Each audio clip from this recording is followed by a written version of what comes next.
Peace and love, everybody. I'm going to tell you about I'm going to tell you about 4 testimonies. And after I tell you about those testimonies, I'd like to share something with you. And hopefully there's a message in there that you'll be able to receive. I'm right here on Highway 20 by the Parks Mall. On that cement wall right there is where the car crash was. I want to give a shout out to Mr. Anthony Sampson, the chairman of the 100 Black Men of Greater Dallas. His office building is right there. When I get in the car, I'll give you the testimony. So that accident happened in the year 2003. I was a senior in high school. I was driving my mom's Honda on 20 going east. And at the time, they had the CD players in the cars. So I was young and not focused on the road like I should have been. And I was fiddling around with the CD player.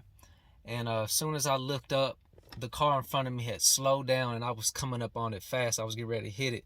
So my first reaction was to jerk out the way, which was the wrong move.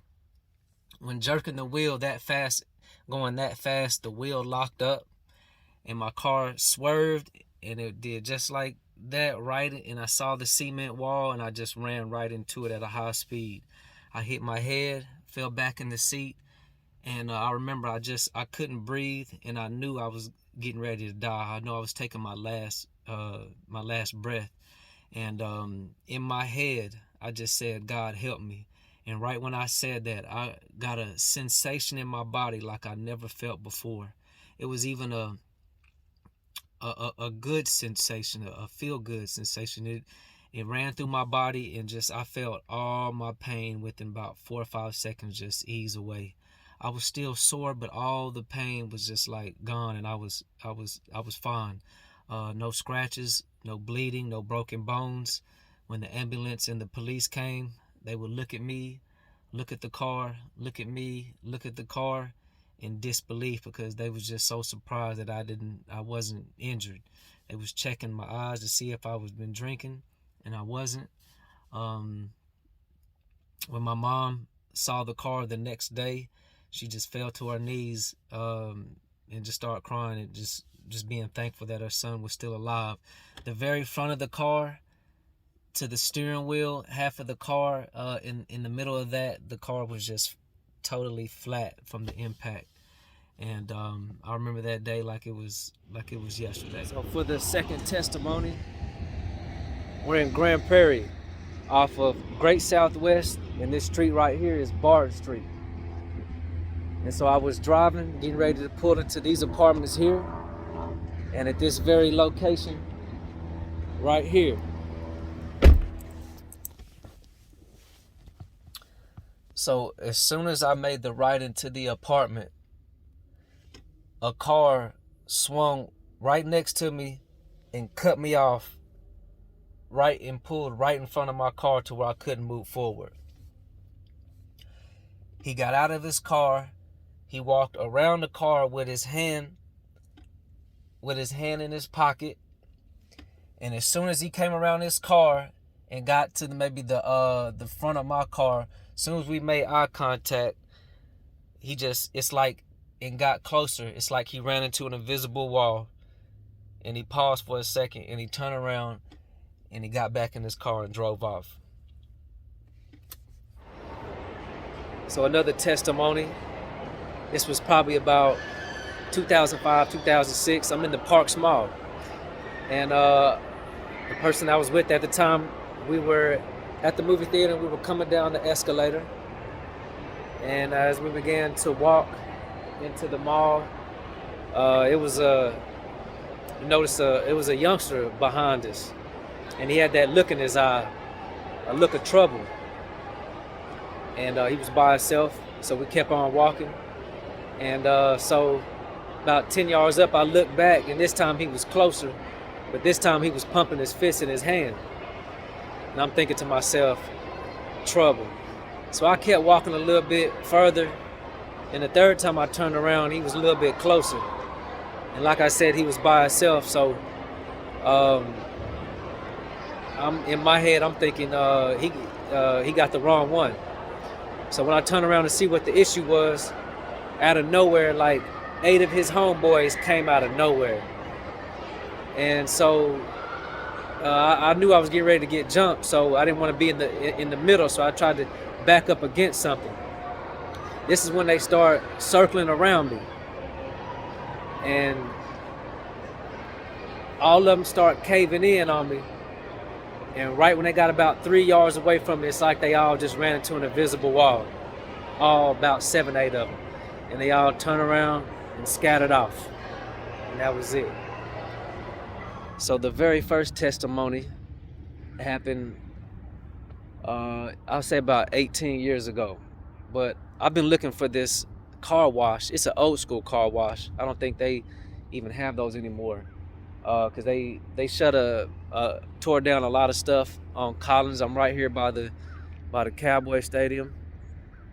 I'm from the east side of Arlington, but my mother happened to be staying on the north side at this particular time. And I was at a car wash. I had no business at this time of night being at the car wash, but I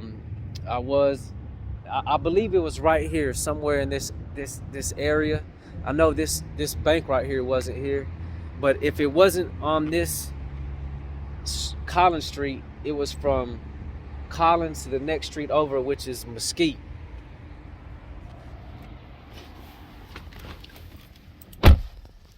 So what happened is I was vacuuming my car out, and